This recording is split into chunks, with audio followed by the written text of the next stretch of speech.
love the counter run game? Well, today we've got an episode for you. We have the offensive coordinator at D2, UVA Wise Cavaliers, on to talk about counter with touchscreens attached. Stay tuned for some big stuff here on the Blue and Gold Gridiron Show this week. We're super excited for this one. Want to take a quick moment to remind everybody the Blue and Gold Gridiron Show is brought to you by School Funder. School Funder, the only online fundraising company in America that lets you keep all of the money your team raises. You would never willingly give away 20% of the wins your team earns. Why do coaches all over the country give away 20% of their proceeds in fundraising?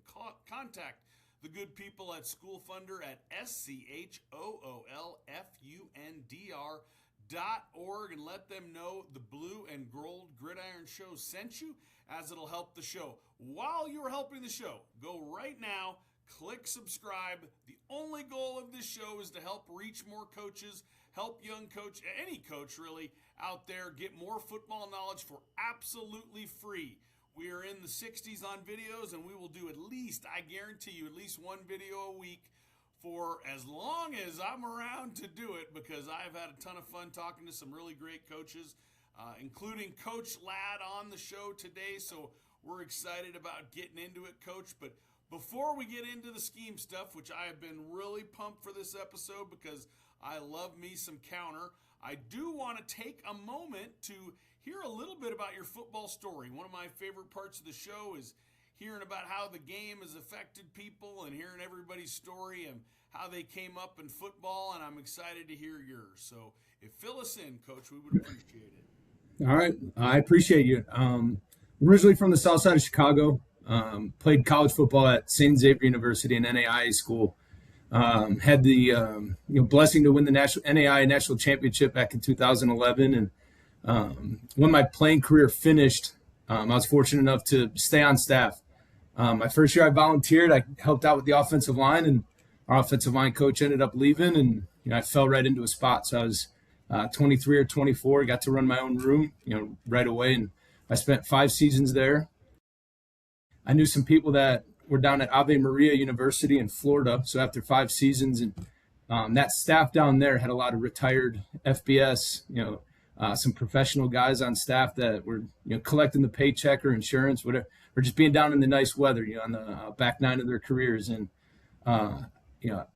I knew some people that had been there, and I wanted to put myself in that room just to gain the experience. So I went down there as the tight ends coach and director of football operations. And then a buddy of mine I actually met at the AFCA convention. He brought me out of the South Florida weather back up to Illinois to Quincy University. Spent 3 seasons there, and we had some success turning that around a little bit. Coach Gary Bass is the head coach there, and he's from this area, the mountains, the Appalachian Mountain area, and hadn't been around his parents in a long time. So he interviewed at UVA Wise, and he got the job and brought me with, and I've been here with him since. I've been with Coach Bass for 5 seasons now, and we took this program over, and we're trying to do the same thing we did at Quincy, get this back on the right track. Well, Coach, I love hearing about that, and obviously a very varied experience as both a player and a coach. What did you play as a player? I played offensive line. You're already very popular on this show then, and we have said many a time, favorite position to coach, offensive line. Love those guys. Most unselfish position in all of sports. The only position I can think of in any sport anywhere where your entire job is protecting others. And that's what it's about. Yep, absolutely. So we're going to turn it over to you, Coach. I'm going to zip it and ask questions as we go on because, like I said, I've been very excited to learn some counter with some screen attached to it. That is great stuff. I think one of the things any good coach is going to do is try to protect one of your base or better runs. So excited to hear from you. Yep. And I want this to be as interactive as can be. So any questions that pop up, don't hesitate to interrupt me. I've said previously before, PT is not going to be our bench squat or hang clean. It's more of a bicep, an accessory. The biceps, everybody's favorite lift. We love GT, and some days we're going to have an arm day. We're going to run a lot of GT, and I'm going to share my screen here.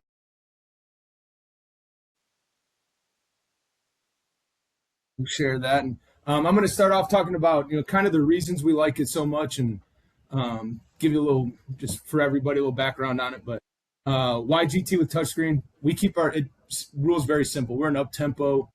Another podcast that you put on, I heard the other day. One of the coaches talked about his offense called the GPS, the gun power spread. I love that. We're kind of similar. We go up tempo, we spread it out, kind of like the Tennessee or Art Briles identity, the wide receiver splits, but we load the box. We run a lot of gap scheme, and we like to play fast. Right. So why I like the GT with touchscreen? Simple rules allows us to play fast. We add 2 gaps post snap to the play side of the run. And on the back side of the run, a lot of the time the quarterback's controlling 2 with the triple option dynamic with the touchscreen. So gives us a lot of different advantages. Our gap rules, right? This is the way I teach it because we play so fast at times. We can't have in-depth, intricate rules. We try to keep it real simple. We don't really assign players, right? We have in-depth or just simple rules, and we try to follow the rules, right? Play side, right? We're gap down backer, right? If you're center, play side guard, play side tackle, play side tight end, right? You'll see a little bit of that in there. A man in my gap, block it. If there's color in my gap, clear it and climb, right? And if there's nothing in my gap, we're looking for a combo, right? Or we're climbing until there is something in our gap. It's very simple on paper. It gets a little bit more in depth as you go with different schemes and things, but that's our on paper rules. Backside guard and backside tackle, our tight ends and our offensive line, they have to be able to recite this word for word. If I'm a kick, whether it's power or counter, right? If I'm the kick man, we're kicking the first gap outside of our last down man, right? Gap exchanges, things change a lot post snap at our level, and I don't want to talk about hey, you're kicking the defensive end or you're kicking the outside linebacker. Right? We're going to kick the first gap off of our last down man, right? And we try to get into their heads. We don't want to just log it, right? We get around and hook it. We call it a knock up, right? If we get wrong armed, we're going to get into that guy. We're going to drive it downfield, right? Get some movement on that. And then our wrap rules, right? We're going to pull for the first forced defender off of our last down block, right?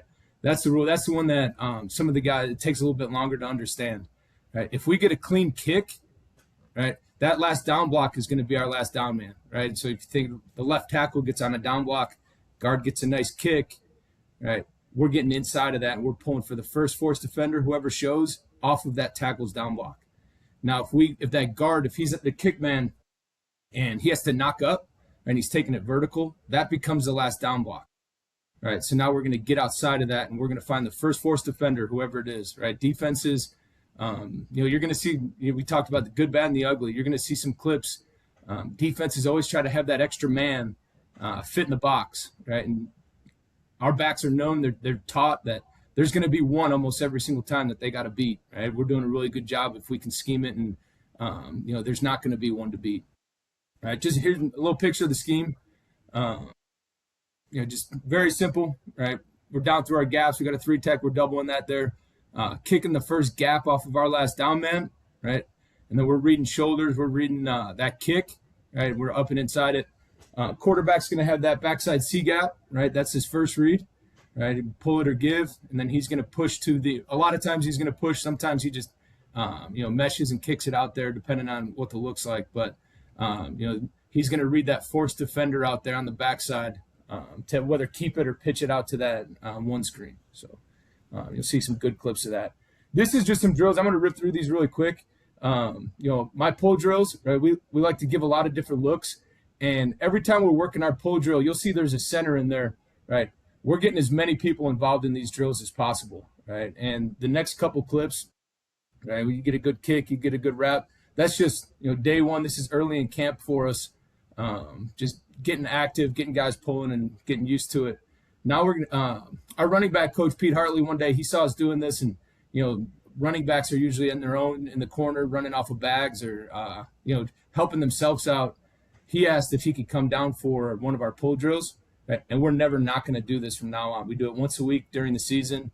We do it almost every day during camp, but we get our running backs involved in this, right? We get a knock up here, we pull around. And just feeling those, whether we're doing the pull drill, combo drill, just feeling that space open up, right? And the backs get their foot in the ground and get vertical. And we give a lot of different looks right? Whether we're knocking it up or we're getting a good kick. You'll see me on a bag here. I'm just trying to mess with the backs a little bit, try to make a good read on it. Coach, I love the video.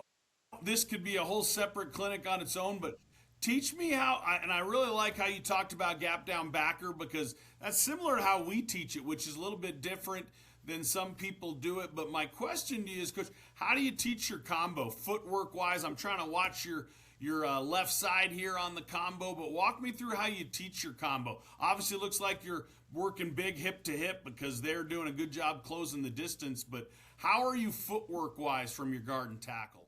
So this one, I'm big on lateral movement, right? I like the lead. We go lead man, trail man on all of our combos, right? I'm big on the lead man taking the thing over and trying to rip it into the next A gap. Try to take this down man, right? I actually saw Alex Mirabal talking about it yesterday. Throwing into that A gap, right? I call it a brace step. Some call it a gap step.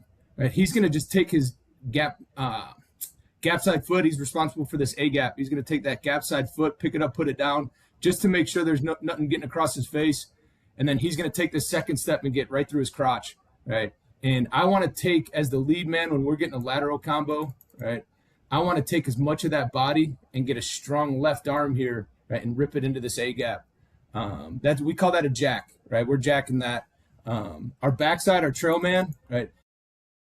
I call it a pound shuffle. A lot of people call it a gallop, right? He's going to high leg into this, right, near hip. He's going to try to knock it a lot of the time and get vertical.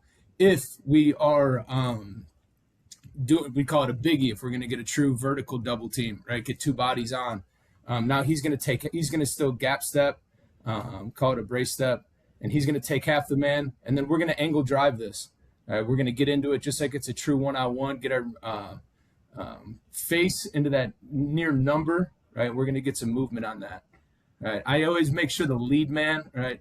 I've learned if you don't assign the you, me guy, right? Neither of them are going to say it, or they're both going to say it and they're going to get off, right? So I try to assign that lead man, right, to have eyes on that backer at all times and give the you, me call, especially if we're on a biggie and he's going to get his whole body and face in here to take that thing over and get some movement. Did that answer it for you? Yeah, absolutely, Coach. A little bit different. So you're telling me the guard is responsible for the communication? Is that what you're saying? Yep, because if we're gonna jack, right, if we've got a jack combo, that lateral movement, right, there shouldn't really be much communication unless we get blitz, right? Gotcha. If we get a jack combo, he's gonna take this thing over and he's gonna have that backside gap hand, right? He's gonna come wide and club that and try to rip that shoulder pad across his face, and we're just gonna get a knock on the hip, and he's all linebacker, the backside tackle.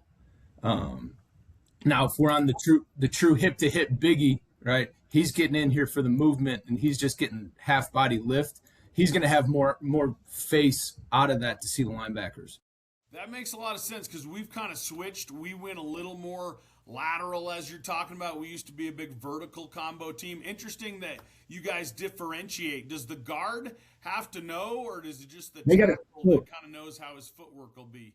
So forever, I've ABC, single, double, triple, ace, deuce, tray on our combo calls, and I talked to one of my buddies.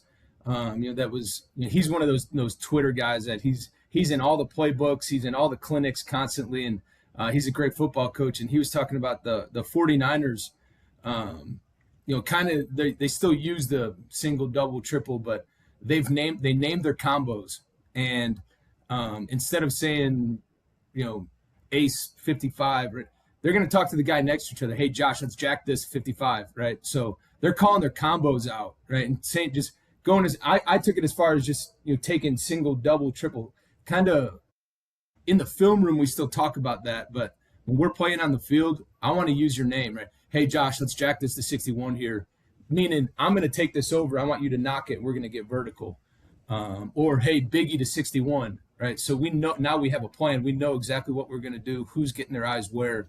And it takes we transitioned to that this past spring, and we're still not 100% there yet. Guys are so used to calling those combos out, the old traditional way, right? I think when we fully get there and we get everyone to understand it, it makes things so much easier. Just use the guy's name, right?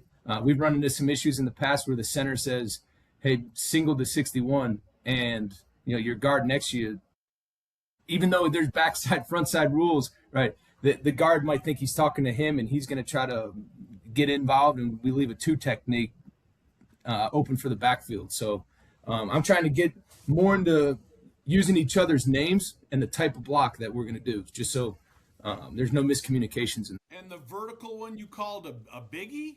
A biggie, yeah. Like Just named him Jack Biggie. Our slip, we call it a Rico. That was just one. I don't know if that's what the 49ers call their, a thin, right? We just call it a Rico, Biggie, and then we call him a slip if we're not even going to touch it. So just love it, Coach. One more quick question before you get your clips. Have you found, because honestly, the more I watch counter, a lot of people call it a secondary kick where these guys get so good at closing it down or creating a wrong arm situation. That first puller ends up logging and the second puller ends up kind of kicking out, which I think is great. You're doing that drill with the running backs. So I think it's important that they see that. But have you noticed counterfeiting? I swear, a lot of times I see it at the college level. It seems like it fits that way with the secondary kick, as they call it, more so. Whereas in high school, I'll still see a fair amount of teams box where we'll see kick and lead up. Have you noticed any difference on how that hits? It's pretty much hitting like two kicks. There a lot of defenses are trying to spill everything to those outside guys, and we're getting a lot of wrong arm. And there was a couple weeks in there where we've done a good job because of our tempo and everything, having a sort of a universal mesh, right? Whether we're running inside zone, counter, power, our mesh with the back is pretty much the same, and we have a wide zone mesh that's a little bit different. There's a couple weeks where we were running our wide zone mesh off counter because we're adding gaps, right? We'll run it out of 12 personnel sets, and we'll have 2 extra gaps before we even pull, right? So there's a couple weeks in there where we had kind of more of a stretch mesh because everything's spilling outside so much.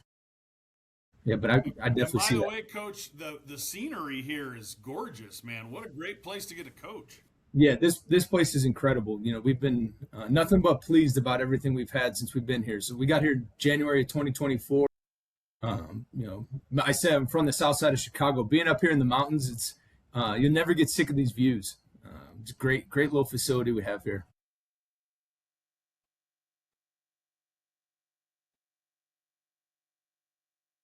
You ready to get into some clips? Yes, sir. Let's get into All some right, let's tips. go. My fault. You're okay.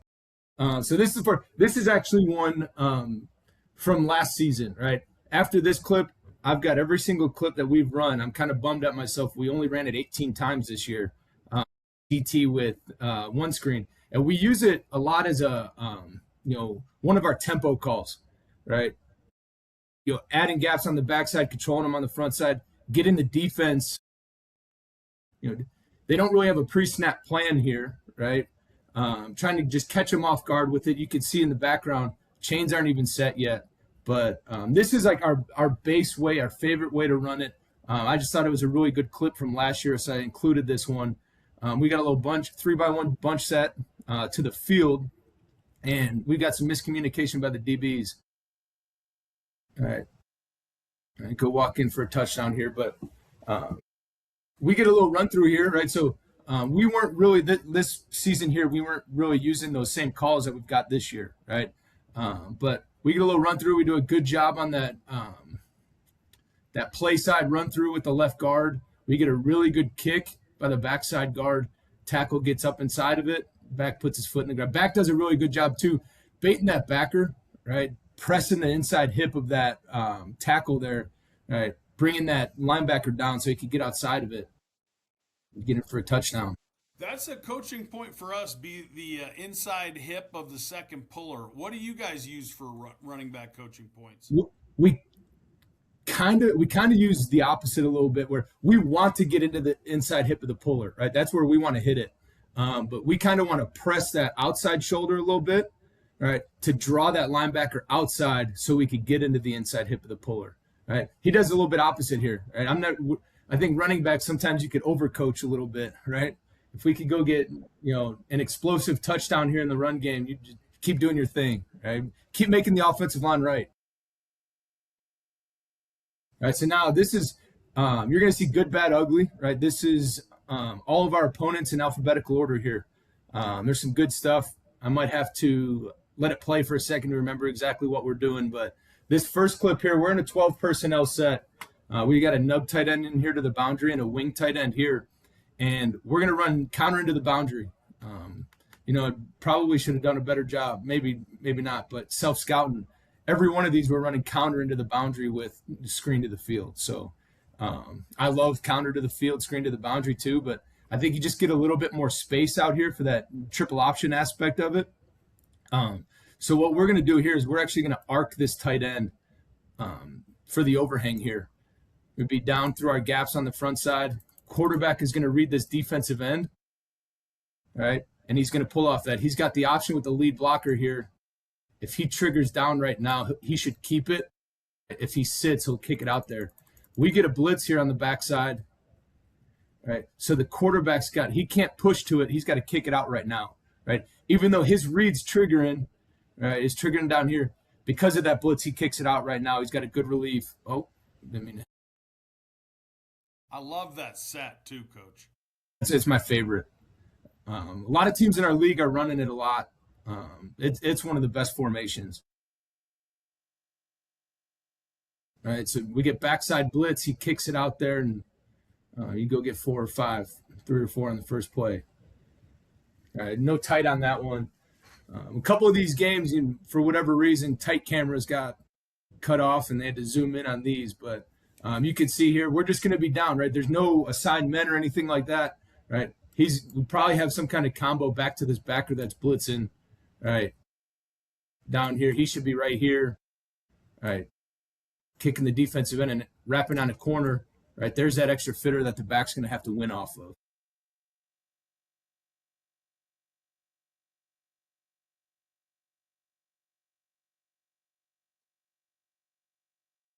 All right, here's one here, a little shift. First play of a drive, right? We like to play real fast, but before we move those sticks, we're going to be a little bit more methodical. Shift motion, right?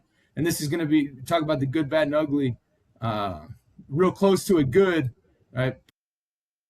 We got one of our receivers, our most dynamic football player, shifted into the backfield, and he's just a guy I'm always going to try to get the ball in his hands as many times as we can. I think he had 76 receptions this year, but and a handful of handoffs.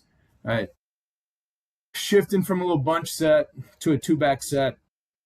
We're going to read the defensive end, and we're running triple with that back, right? Quarterback's read clearly crashes here, right? He tries to pull it, and we'd be off. We'd go get 5 or 6 on that safety. Shoot, he made the safety miss. He could really be in business if he... Exactly. That's that one guy that he's responsible for, right? You see the patience here. We got a few true freshmen in here on the right side. He's going to be back through his A gap. He's going to be up to his B gap. Just watch the body control, right? Getting his feet in the ground, right? I'm a big fan of more smaller steps, right, than bigger steps, right? The pound shuffle, getting up to his backer. And what I teach those guys is you block them on the angle you find them, right? We got to make the running backs make us right? Get your body on a second or third level defender, right? And just run where he wants to go, right? Make the backs cut off of us, right? So he probably takes one too many steps there. He's got to get up a little bit quicker, right? If we were able to hand this football off, we're up on the back and there's nobody home, or up on the safety and there's nobody home.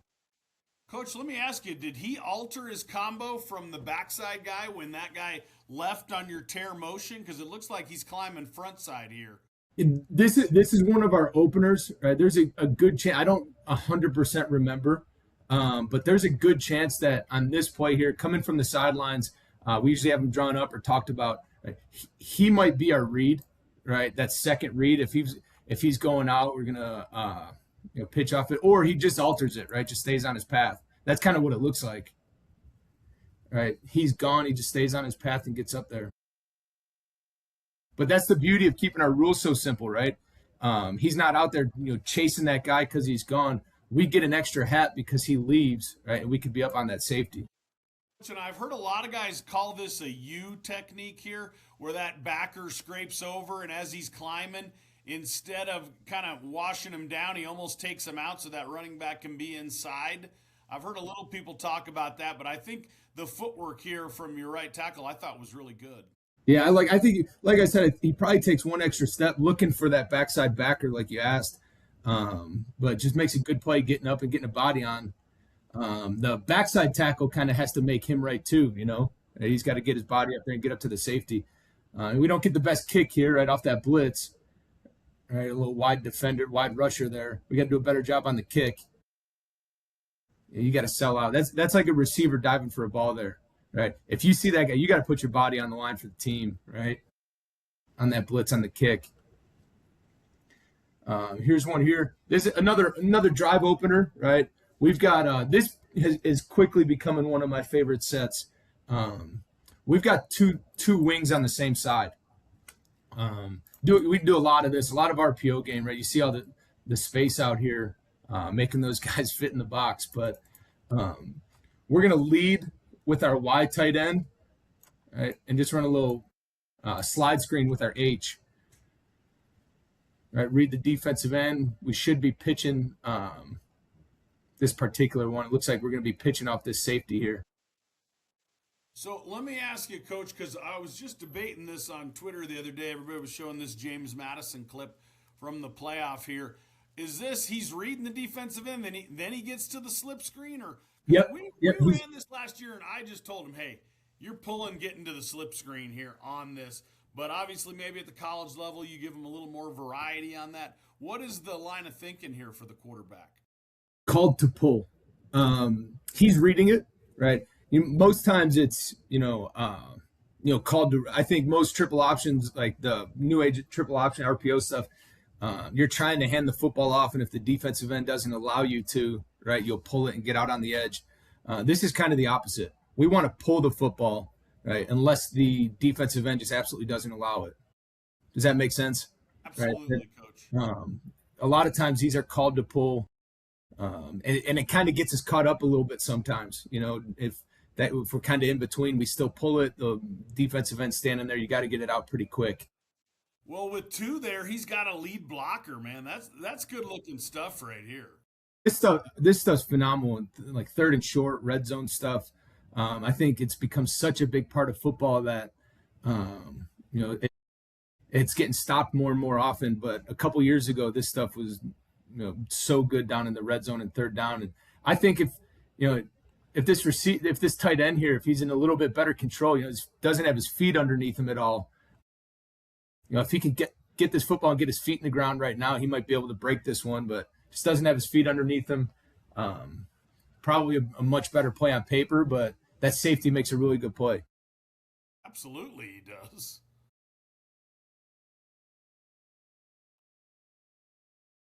But this is one of those games I said that you'll see a lot of clips from this game. I said that counters kind of like the bicep auxiliary workout. This game was an arm day. We ran GT 5 or 6 times in this one, and then there's some bonus clips at the end of us adding 4 pullers to the point of attack right off of GT. So, but yeah, if we were able to hand that one off, he would have been out of the gate.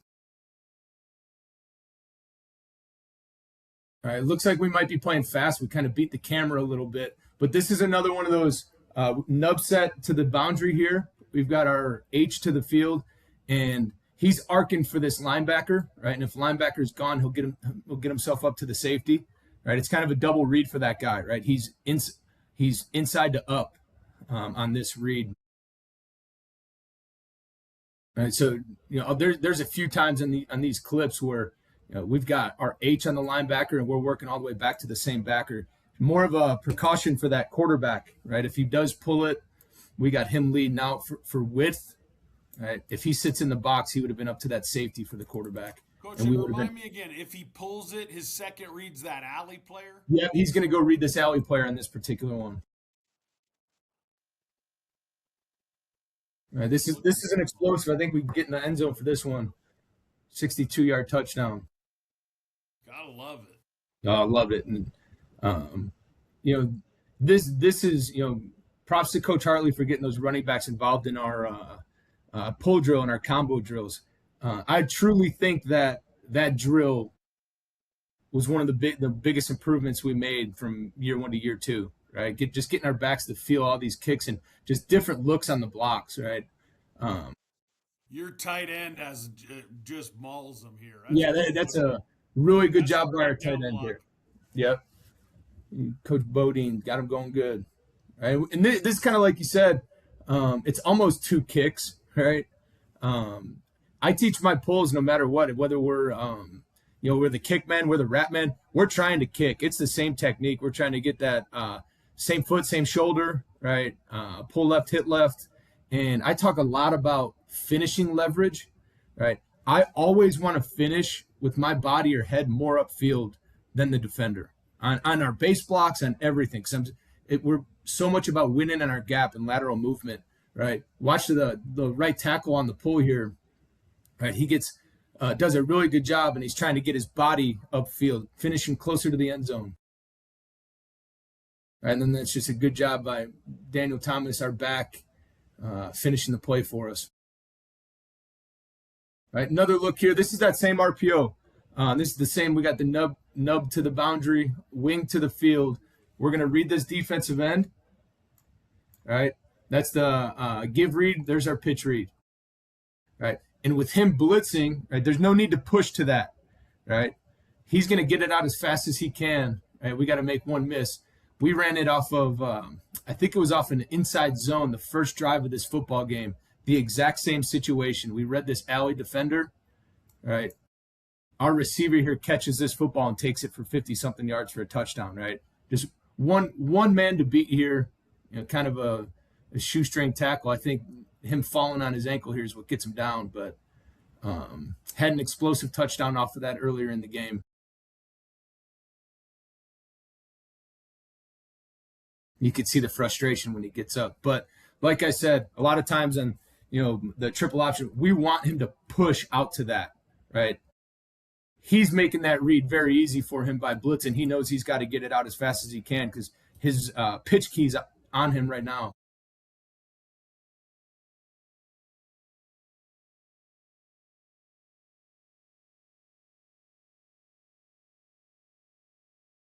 Here's one quarterback keeping it. Right. Probably could have pushed a few more steps, right? I don't know if it's the correct read, right? But we'll go take 6, 7, whatever he gets here. I think he should have pushed a little bit more on that, don't you? I kicked it out here. That's a possibility. I like, and I'm not doing this for my daughters. Thankfully, aren't in here. They'd be going 6, 7, but I like 6, 7 yard gains. I stopped myself on that right when I said it. You can't. It's funny. You can't even talk anymore. No. But yeah, our quarterback. He's a fullback. Right, that guy. He's a 5th-year senior. He was a trooper for us. I don't think he must not have played baseball because he never slid in his life. He lowered his shoulder. He'll go get the first down whenever he needs it. So that's one of the beauties of it, right? He doesn't make the best read. I think he could get it in one of our playmakers' hands out there, but we'll take an efficient play. It's exactly efficient's the perfect word for it right there, Coach. See, I know sometimes we're playing too fast for our own good on these cameras. Sometimes. Was that your guys' identity at previous stops, or is that something you've kind of bought into here, or have you always been a tempo and pace type of guy? So when we were at Quincy University, I was just coaching the offensive line. I wasn't the coordinator, and we were pretty much an exact replica of Tennessee. Okay. 11 personnel, deep choice, all vertical run game. And when we got here, obviously, offensive line guy, kind of selfish, right? Taking over. We're doing a lot of the same stuff out of heavier sets. Okay. Now we still run a ton of 10 personnel sets, 11 personnel sets, but we're doing it out of one personnel grouping, right? My whole mission is to, make defensive coordinators' lives miserable, and talking to one of the DCs before one of our games this year, and he said, "Man, the stuff that you're doing with one personnel grouping, you guys are tough to game plan for. We do a lot of different things, and and then they ended up kicking our butts that day. They did a good job game planning us." But here we go. We got a two tight end to the field here, right? A power pair set, tight end in line, H here. Love it, a little gun T-esque. Yep. And this is one of those where when we've got, what do we got? 7 gaps play side, I think. Looking at the tight, right? You got 1, 2, 3, 4, 5, 6 coming over, 7 coming over, 6, 7 again, right? There you go. 7. You got 7 gaps play side. We're teaching this mesh. He should be kind of pushing it like stretch a little bit. He's getting on his horse right now. There's no pressing downhill. Let me ask you, that second tight end in the wing alignment, is he supposed to block this outside backer, or is he supposed to go gap down backer? So we were trying to gap down backer this. They gave us a bunch of. You're going to see it kind of bites us in the butt on the next one.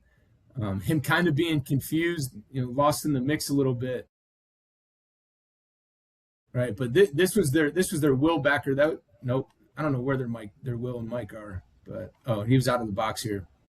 All right, so this combo should have been going to 41, who you see show up late, right? And he should be straight down to 3 right now. We should be kicking here.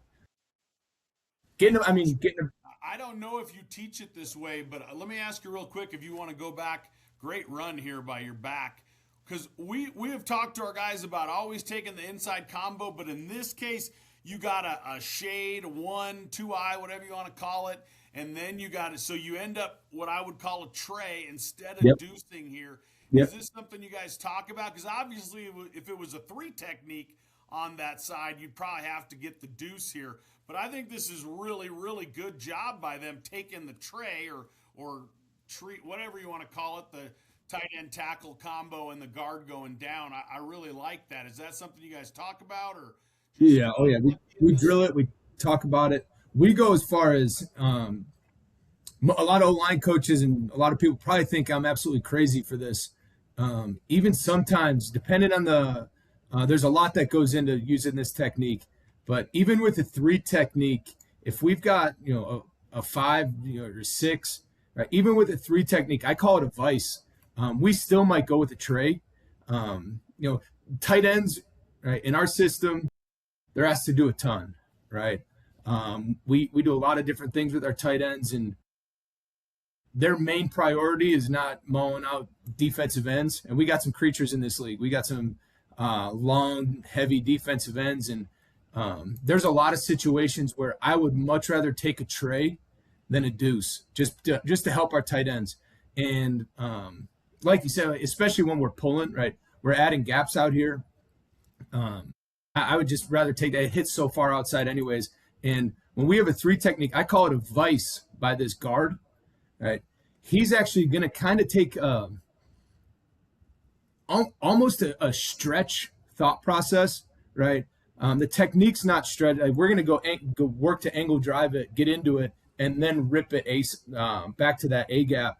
So he's going to play into it and try to rip it this way with the thought that this tray, it should get caught in that wash, right? It should just be a big pile of defensive players right here between the vice and that tray. Does that make sense? Yes, sir. I could probably find some clips of that for, some future if anybody would ever want to see that. But I don't always feel 100% confident in leaving our tight ends one-on-one with the defensive ends in this league. So we'll take a tray a lot of the time. But this tray here, they do a really good job. And this is one of our jack combos, right? The tackle told the tight end here, hey, I'm taking this thing, right? Throw it across my face and you're getting up to the backer, right? That's what our jack means. Now you see him get into it. You see his left hand trying to rip it into that B gap. Tight end probably. Boy. Yeah. Yeah, that was a senior tackle for us. He just finished up. He had a really good career here.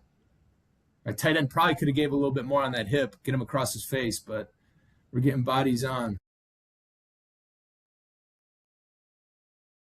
All right, and that's just another good hard run. Here we go again. Same combo here. This is the one where it bites us in the butt. Now, we had this, whatever you call it, a 5, right? 6-eye, 6, whatever you want to call it, right? A 7 technique. I know we moved to the 6-eye. We call it a 6-eye now. But, you got the 5 technique there. Now they're going to bump into a wide 9, right? He's stacking that H. We don't do a great job communicating here. In my opinion, right, we should be big on big here, and we should be straight up to 41, right, running our gaps, right? Schematically, game plan-wise, maybe if we saw this one time before, I think a good thing to do would maybe arc this to 9, right, be down and still kick that defensive end, right? I think that could have been a good situation, right? It's hindsight 2020. It's easy to sit here and talk about that, right? But tight end stays locked on the defensive end, the Y, right? H is confused. He doesn't know what the heck to do now. Right? He tries to get in there and gets blown up a little bit. Coach, if he inserted, we're talking about what a great little wrinkle there. You almost kind of ran into that, though, with the tight end basing out. That H could lead up, and then you end up with 3 guys inserting if you're GT in this. That's funny that defensive guys, right, they're probably game planning that next week, right? Hey, they're doing. I'd watch this and go, they inserted the H and based out, and then and it's not a bad thought. It's not. There's a couple teams in our league that run power this way. Gotcha. If you get that H tight end, you can see how skinny how light he is. He does a really good job being physical and blocking for us, but I really don't want him one-on-one with defensive in this league. He's more of a receiver type, has to run past safeties, but there's a lot of teams in our league that run power that way. Right? They'll insert and wrap. It's kind of a new little wrinkle that I've seen in the last couple of years. That's interesting. I think this one's not a very good one. We're not even set here. We're moving too fast for our own good. Right, same thing though. We get the lead blocker. This is an 11-piece set, and I don't know. We didn't get flagged for it at all. Sometimes the officials are hustling so much. Exactly. But 11-piece set. They're playing that crunch front, right? We're down through our gaps at back. This is one of those situations I would much rather take the deuce than the ace here, right? Kind of like that vice technique. Make the center, just win in his gap, just stalemate, hold your own there, right? This angle is much better to get to 0 than this one, right? You're going to get, a lot of times in this tight front, right, you're going to get squeezed by that defensive end if you're trying to get a combo in here, right? And that's what happens here. Right, he's squeezed. There's no way he's getting up to that backer. Big old freshman offensive lineman. He stops his feet a little bit. We're probably moving too fast. He's out of breath. But no, another good hard run. We probably get 1 or 2 out of it. Absolutely. I think if he sticks his foot in the ground, pinch earlier, this could pop.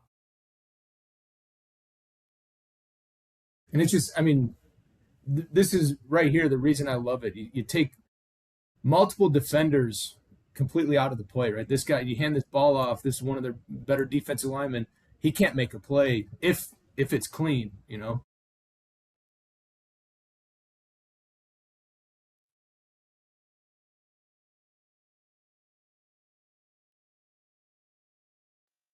Here's a good look. We're close on this one. A defensive end sits, we hand it off. I think we could have the one screen. Quarterback could have kept this one. I think we really couldn't have been wrong on this one. Windy day, camera's going crazy. We get another run through. This is the same team as that first clip. It's almost on the exact same yard line, right? And it's 2 years apart or a year apart, right? It doesn't look exactly like the first clip I showed you. They did a better job. They run through here, get a good kick. All right, got one guy to beat. Now, you asked early, right? If we're pressing that outside shoulder to get into the inside hip, we walk in for a touchdown again, right? Yes, sir. We got to continue to improve it and bait those safeties and bait those backers. Right, try to get a good kick by 56 there. Right, get inside out on that guy and get right down the hash. Coach, is there a line of thinking? Your back seems to be a little bit tighter than I see other teams. Is there a line of thinking for that in terms of his alignment? He's almost inside hip of the guard. He does a bad job with his mesh here, because we're so RPO and just read option heavy. We try to keep him tight. The back is 100% in charge of getting the handoff, getting the mesh. The quarterback's eyes are elsewhere. He's sticking it out. He's got his back hip, front hip routine. We keep them close, and we have a tight mesh. He's going to J-step, should bring his feet together. He should step straight downhill with that foot and take one extra press step in our mesh, right? He should be running straight down the hash, right? And we don't want him to be so far away where he's got to shuffle over or be out of control getting there.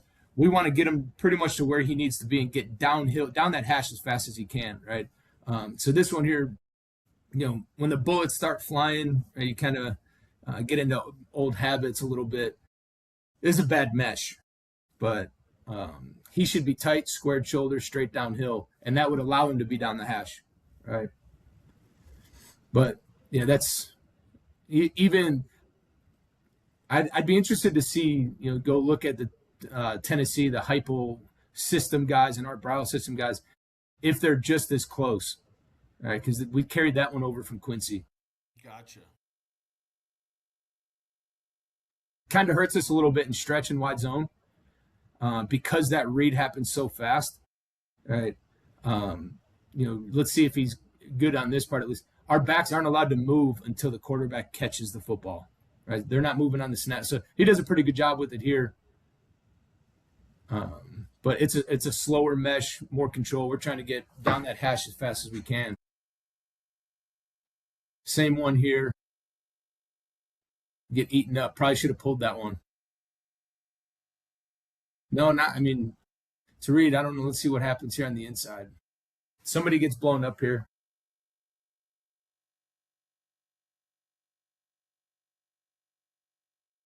A backside blitz here, right? We got to go down, right? Center's got to see this, even though he's got a backside A. Right? This combo is working back to this guy. Someone in that 3 needs to see it, right? And we've drilled this before, where center gets into this and posts for a second and falls off, right? And then we're down, and they still got an extra hat. We ran into this a little bit last year. I was curious. I'd be interested to know how you guys drill this a little bit, because this can be problematic when they end up with basically guard, tackle, and a guy outside of them. And especially when he's sitting on that, right? He does a good job just sitting, so you can't just pull it because there's blitz. What I've done in the past is you get into this and kind of start to turn as you're into it, right? You got help coming on the down call, right? Turn, right, and fall off on that blitz and backer. I call it a post, right? He should get a hand on and fall right off. And a lot of times we don't get through at tackle on that backside blitz, right? With that big gap blitz, it's hard to get around that. He does a good job with it, right? We could be out if the center falls off on it, right? But that's just a bad job. I'll take the blame for it as the offensive line coach, right? These two right here, knowing where they're comboing to. Right, you've seen this play a few times. He should be down looking for, what number is it, 2 or whatever, 7. Right, they got to know where they're comboing to, and they got to go down. That's 2 freshmen in there. That's a tough blitz, though, and you get that picked up. It's one of those. A lot of defensive guys, if you're running some gap scheme, they'll try to blitz the opposite side as the guard or tackle are leaving. But if you get that picked up, you're really going to be in good shape. But that's a tough one. I would be willing to bet that this is the team. Remember from the first clip, we had a lot of success on this exact same play in 2024. When they saw this bunch set to the field, I could almost guarantee you they had a game plan to blitz that backside because we're running GT, right? And I'm sure I know we won this game and we had a lot of offensive success. I'm sure we had some stuff built into this, right? Where we started RPOing this guy because this safety's fitting so dang hard into the box. And that's one of my favorites, right? The glance RPO in the 3rd level, reading the safeties. That's a big part of our offense. You guys teach that as a 5-step? Five step or third outside step. Gotcha. Right. Same thing. I think we go third outside step on that.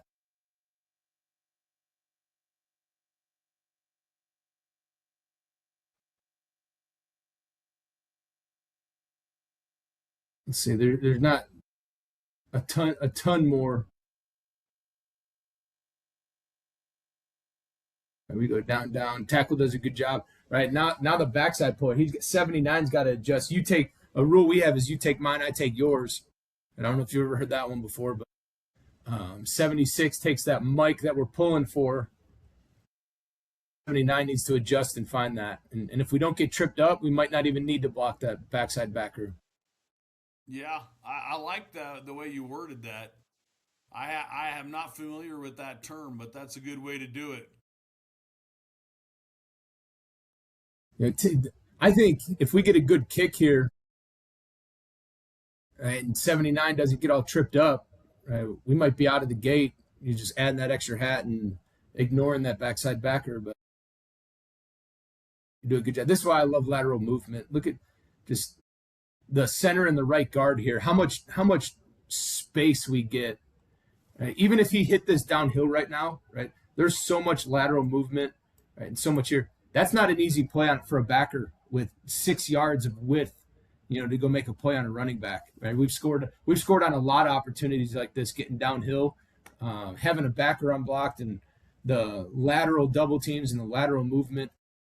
That's asking a lot for those Mike and Will backers to cover 6 yards of space. Right? They're used to the phone booth football. I think there's probably one or two in this game, and then there's a couple of those super duper GTs that I was talking about. Coach, you got me breathless with anticipation for the extra pullers. So whenever you want to get to that, you let me know. All right, so here 11 personnel set, running the screen into the boundary now.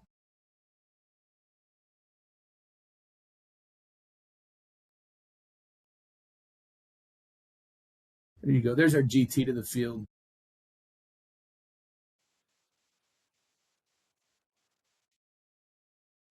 And this internet make it a little easier throw for your quarterback. Yeah, and then here's just an example. Here's a good example, right? I give our quarterbacks freedom out there, right? You see all this space, right? We've got GT to the field call, same exact call. He's just got to look out there, give him one little signal, and he's taking a one-on-one here. We don't connect, right? But that's another big part of our offense, right? Just taking the gift. On the front side and back side of our runs, there's always, there's always a concept built into our run game. So we can always throw the football even to the untagged side. Kind of drives the head coach nuts sometimes when we're trying to run the football and the quarterback pulls it and throws a go ball, or throws a hitch. And then this is just a little 3-screen out here, just a different little touch of running out of a 10. So you've seen 3 or 4 different 12 personnel boxes, a few 11 personnel. Here's a 10 personnel box or set. Yeah, counter bubbles, good stuff right there. Another really efficient football play, I would say. Gets you into, looks like it's second down, gets you into a 3rd and short. I think we moved the sticks on this one. Did you? Well, at least our receiver thinks so.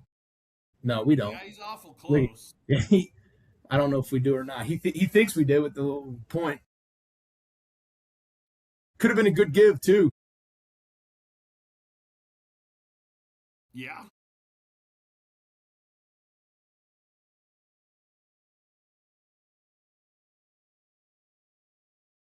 And then he just, quarterback knows, for whatever reason, it's 1st and 10 here. He likes the space out there.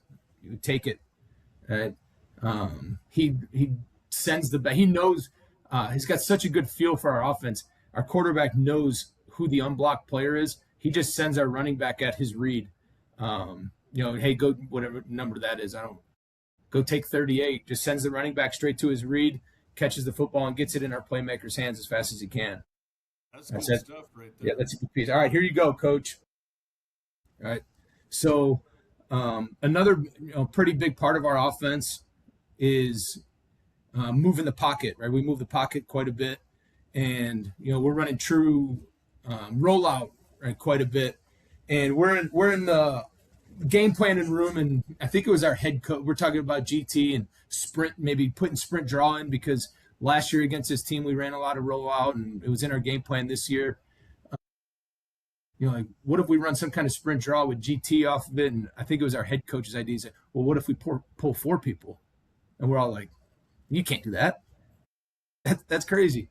It hit for us, right? So first, I know you're going to want to look at the O-line, right? Look at the quarterback and running back. We've got sprint draw with one screen out there.